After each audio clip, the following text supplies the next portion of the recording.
to break through in the distance. What a sight this is, Garth Tander. Is there anything better in any world motorsport? I wasn't sure that they could top the run up Mountain Straight for the first time that they did last year, but they managed to do it because they were 3 wide for 2 rows. There were 6 cars covering about 5 metres as they made their run up Mountain Straight, but ultimately it was Maxi Goetz who got the lead heading into turn 2. It was a bit... It has to go defensive because he's compromised his line, and Buss opens the door for Ben Green. Concertina effect or what? Oh, and that's a real lunge down the inside from Bastian Buss. Ojeda hangs it around the outside, and maybe now Ben Green will follow Ojeda into turn number 8. Buss is going to be hung out to dry here.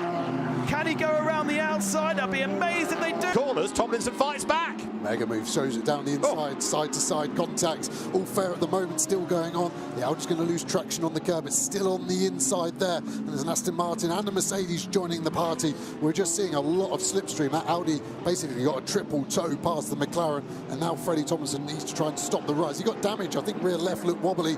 Maybe that side-to-side contact has done something. And there is Freddie Tomlinson's car then.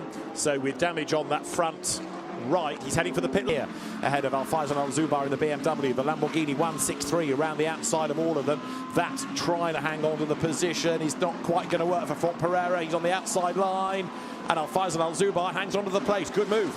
To stress to the drivers, okay, now let's think about the tyres. If we can just look after them, take out some steering angle, be patient on the throttle, don't light up the rears, and you can just make them last better for you later in the stints. You will pay dividends.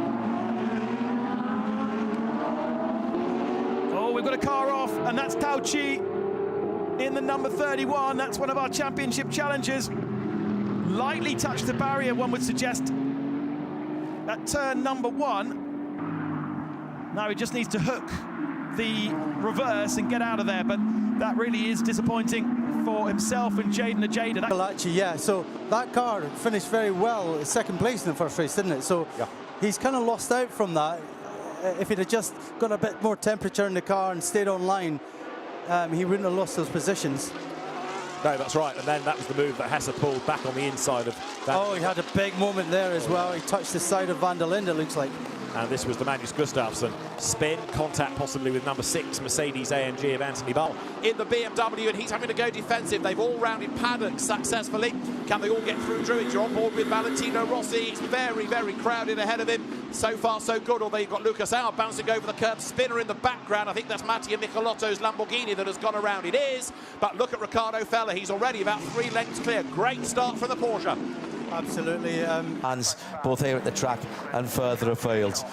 Pierre Caffer, who I still think of as a thrusting young thing in the pit lane, now one of the veterans, you'd have to say. The cool heads around here. Very, very good round here. Very good round here. Alessandro, and then to win Spa afterwards, it's... George having a go at Ravi Ramyeed. Does the BMW appear still in second? It does, so no change in the order. Better of it, and it's now the battle behind, isn't it? Between McDermott in the Mercedes and the 14 BMW of Chris Salkoud, and there's that given Mark Warren a chance. This is really a 5-car battle, super intense. Yeah, second, third, fourth, fifth and sixth in GT4 title contenders topping and tailing this group for now. That, as it stands, would be the... Second place, Alex Martin. Kevin Say hung out to dry a bit on the outside line. He's down to third. Morgan Tilbrook fourth, but a good start by Dawson. Yeah, that's the start he wanted to get. We know if he got through turn 1 clean, he's got the pace to run away, in theory, looking at the qualifying times yesterday. So, yeah, clean start for Dawson. Matt Topham's on the move in number 1, Lamborghini, up alongside the black and pink McLaren and Mark Smith, who fights back. Look there in the background on the inside line. Retakes the place. What's going on in G? Who is absolutely hustling around that car around. And he's just coming across the start line now. 2/3 of a lap down. Clear air, of course, for the most part, at least for Bastian Buss. And he is lapping, at least the last time around, about a second quicker than the leader. Yeah, and catching that group. So remember we talked about that. These pro drivers have really got their oboes out today. And it's a street circuit that has opportunities for overtaking. It's wide. Any little move, any little wrong mistake, there's no runoff area. It'll be a barrier that catches you out. Alexander Sims now on the flashers, down in 7th position in his Corvette on the podium in race 1. To the team about damage to the suspension on the front right. So we'd seen the damage, bodywork, but there was something more sinister. And you'd seen, well, he dive bombed into Lebose, looked all right at that point, and then the contact was on the left-hand side of the car. So, but in terms of championship points, gold is important for that Ferrari team. Over the timing line they come. It's a very sensible comment, but a racing driver is not sensible, and I can tell from the body language of Shandor's car. Line at 272 kilometres an hour. The BMW's next of Will Moore recovering after the spin, and Charles Weerts, Jon van Aert's Audi 4th, and James Kellett the 5th bravest. But a lot of BMWs there with quite a lot of pace in a straight line. Yeah. Great scheme day for David Pittard. He's got Mikey Porter's McLaren queued up behind him. And then Al-Faisal Al-Zubair, Mikey Porter in that McLaren, one car but one behind Vermeulen, is in that Gold Cup battle in the race. So, flag racing here in Beijing with 15 minutes remaining. Already on the charge, Ben Green tucked up underneath the rear wing of the BMW, coming in towards turn 1. The first 3 are clear and away. Akish Nandi in 4th position. And actually, Joel Eriksson looks fast here in his Audi.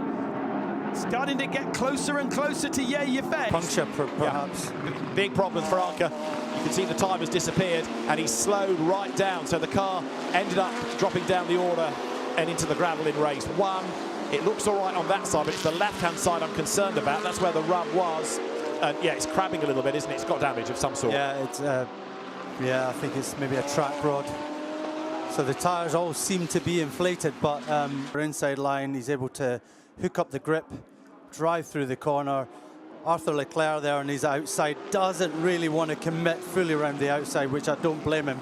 And then you've got Juncadella there, nicely placed behind. But Ricardo Fella here, he seems to get through Druids very well while the others are squabbling, and gets to drive down the hill, and already he's starting to pull a gap.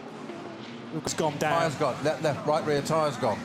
It comes at his Fadenkreuz. He's never. It just almost.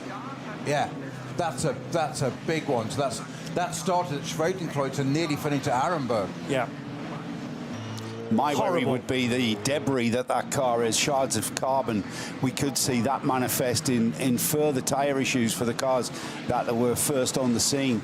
That was Huracan's just run over some. Yeah, exactly. I mean, you know, Optimum McLaren of Morgan Tilbrook, but watch the GT4. Suddenly they've been stolen 4 foot of curb on the left-hand side. The teams need to be communicating. And into the Melbourne hairpin we go, and off goes the GT4 number 31 Aston Martin. That's the old hairpin. That's in the gravel, and that, Joe, might be going no further. Yeah, it's going to be a full course yellow, isn't it? Potentially into safety car. Everyone will be told that. So thankfully, the car has got going again. Sorry, what's left of the car has got going again, which now starts to fall apart around the circuit.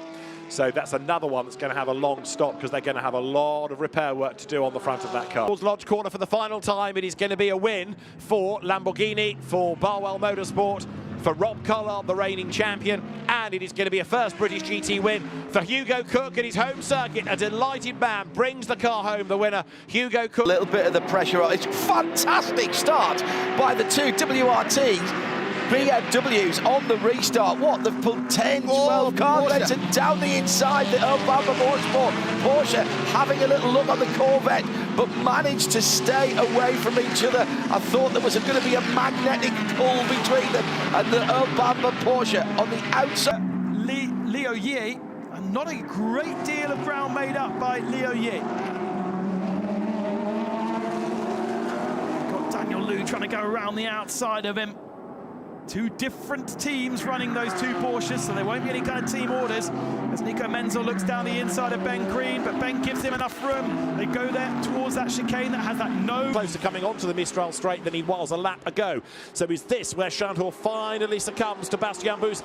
Here comes the Porsche up on the outside. He's got the toe, an extra 10 kilometres an hour or so. The BMW trying to benefit from a double toe by positioning itself as Bus thinks about the outside, but he's left the door open to Van der Linde. He's got to suddenly close that door and lock it and bolt it, and he does, and Schandorf hangs on to 6th. Forget this car's got a 10-second time penalty anyway, then get that out of the way if they can clear this problem, but it looks as though number 9 Mercedes may well be a retirement, as they're going down through turn 1 is number 50 Ferrari. Antonio Fuoco now will gain a place with the problems for number 9 Mercedes.